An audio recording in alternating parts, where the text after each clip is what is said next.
An aging exercise TV show host is offered an experimental drug that allows you to become a younger version of yourself. A miracle drug? Is it too good to be true?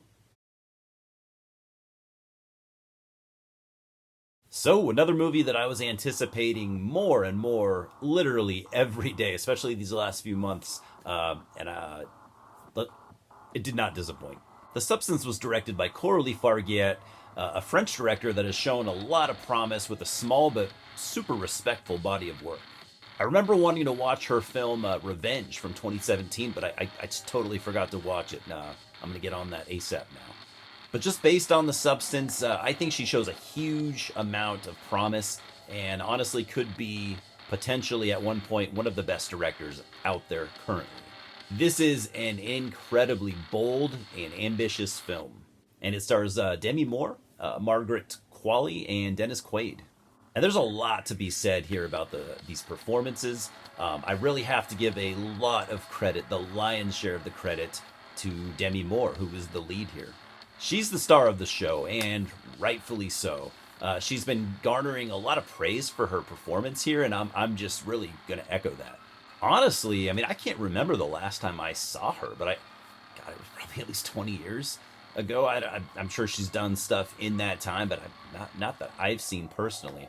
I mean, I always thought she was really talented, and seeing her in an indie movie like this gave me just a brand new appreciation for her. It's a pretty physical role, and a pretty personal one too, since this film has quite a bit of nudity. And the fact that at her age she was up for all of that just makes her seem just cool as hell to me.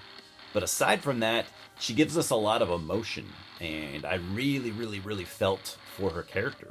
She plays Elizabeth Sparkle, a famous host of one of those like dance exercise shows that were seemingly everywhere in the 80s and 90s. I can completely remember from when I was a little kid.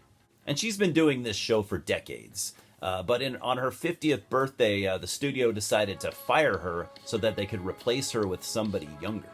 This, of course, fucking devastates her, and the way that she conveys this emotion is just raw and incredibly sad. Now, I'm completely positive that women will relate to this even more than I did, but even as a man, I felt it pretty intensely. And there's a lot of satire throughout the runtime, but the focal point really is the expectations that women face, especially as they age. I mean, Elizabeth feels discarded, unwanted, unappreciated. Dennis Quaid is some sort of higher up at the studio, at least from what you can see, and he's basically the man responsible for firing Elizabeth. And his name is actually Harvey, which is I would think an obvious shot at Harvey Weinstein. He's a total asshole, super fake. He's selfish, and his performance is just so much fun. Quaid has always been cool, in my opinion, but here he does some ninja level scenery chewing. I mean, just about every scene he's in left me laughing, and he was just pure perfection for this role. Harvey was actually supposed to originally be played by Ray Liotta, but after losing him, the role went to Quaid. And I gotta say, man, I'm a huge Ray Liotta fan. I always have been. But I don't think anyone could have done a better job than Dennis Quaid. So Elizabeth receives a mysterious offer from a company that developed a serum that causes your body to produce a second version of yourself. A younger, better-looking version. This procedure, of course, comes with a lot of responsibility, and you have to switch bodies every 7 days. This aspect actually kind of reminded me of the movie Darkman from the 90s. If you haven't seen that, pretty cool movie. So Elizabeth's younger form, I guess we could call it, who she named Sue, is played by Margaret Qualley. And I was vaguely familiar with her, but I mostly knew her from Once Upon a Time in Hollywood.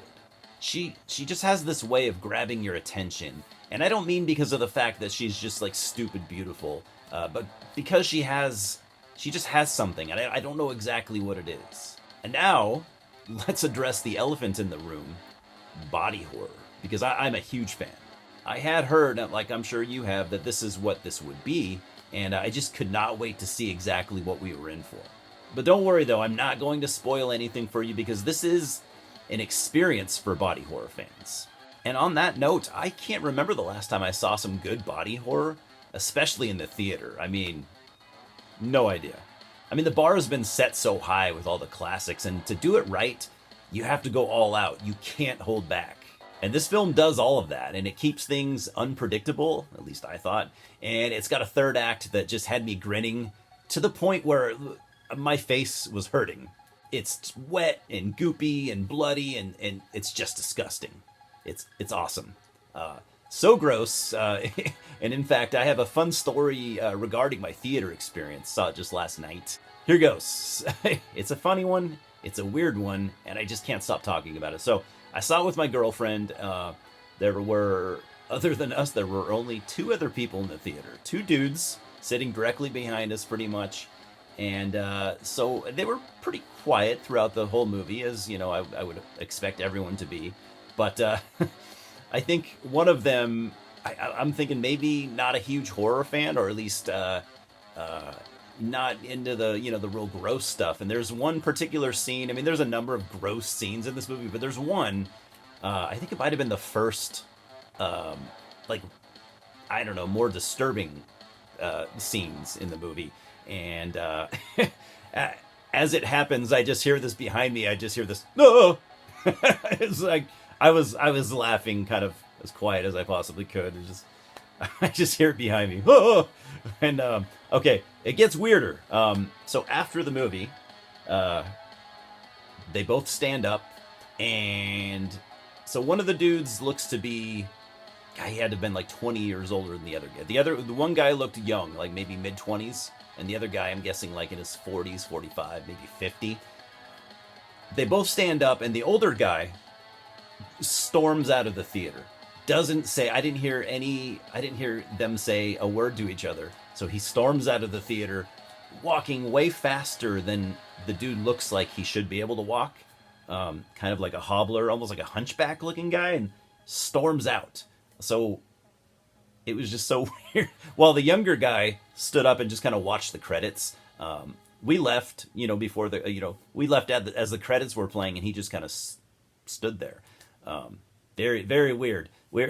My girlfriend and I were talking about all night, really, like, what happened? Who were these 2 guys? Like, we came to the conclusion that it had to have been like a date, because if they were friends or family or coworkers or whatever, they probably would have left together, or they would have talked to each other, instead of one just getting up and just storming out of the theater. Not when I say storming, not like mad, but he needed to get the fuck out of there, and it was so weird. Sorry, I had to tell you. I will never have closure on that incident. I will just be thinking about it for the rest of my life. Either way, it was fucking hilarious. Anyway, so I also have to mention the sound design here, because it's almost the star of the show, really.